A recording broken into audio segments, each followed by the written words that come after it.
Hi everyone, my name is Ahmed Elashkar. I am the ex-senior partner at KPMG Egypt.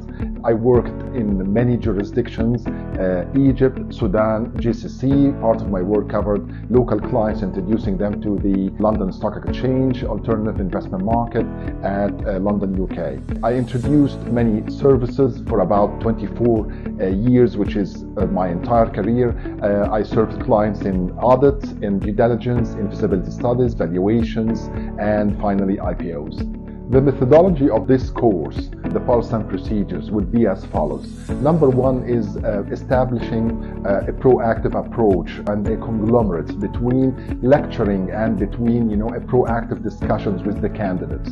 Number two, the candidates would be divided into three main groups. We do have 25 candidates as instructed or as requested. That would be divided into three main groups, a group of 8, in order to make a proactive discussions and in order to solve the quizzes in a team approach. Number three, we would be having case studies that would boost, the understanding of the candidates to the most. Number four, we'd be concluding, the course and see what would be the benefits in the real life.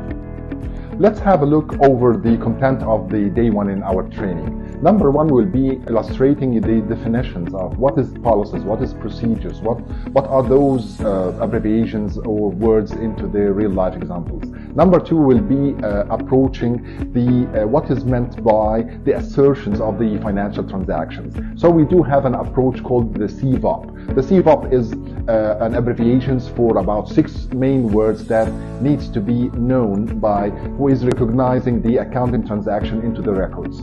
Number two, we will having the governance over the financial transactions made by the famous, let's say, rule that called segregation of duties. So I do have to segregate between 3 main duties: authorization, custody of assets, and recognizing into the books.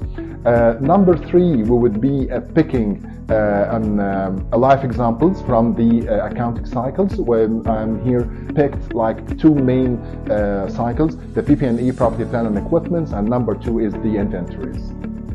Day 2 will be a hefty one, loaded with about 3 different topics. Number 1, we would be covering the other cycle, which is the inventories. Number 2, how to budget the income statement and balance sheet, or made a forecast from 3 to 5 years. Number 3 would be a case study of the famous Walmart in the United States. Number 4 will be knowing how to report the non-compliance incidents. We will be covering, many definitions like the ombudsperson, like the hotline, using the hotlines, like the non-retaliation policies, and finally this would conclude our day.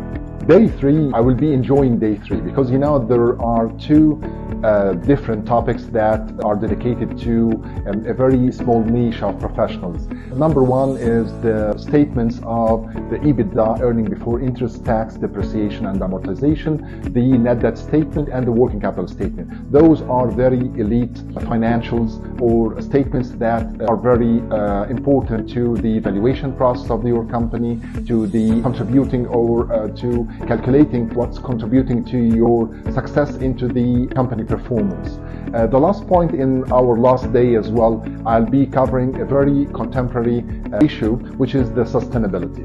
So sustainability used to be the CSR, or the corporate social responsibility, that turned into ESG, environmental social governance. We'll be knowing the definitions, we'll be knowing what are the Paris Convention stands for. We would be covering frameworks like the CSRD, we'll be covering another framework like the CSDDD, and that would conclude our final day. So this is concluding, the introduction about the methodology, about the 3 days, and very looking forward to meet you all in the next episode. Thank you.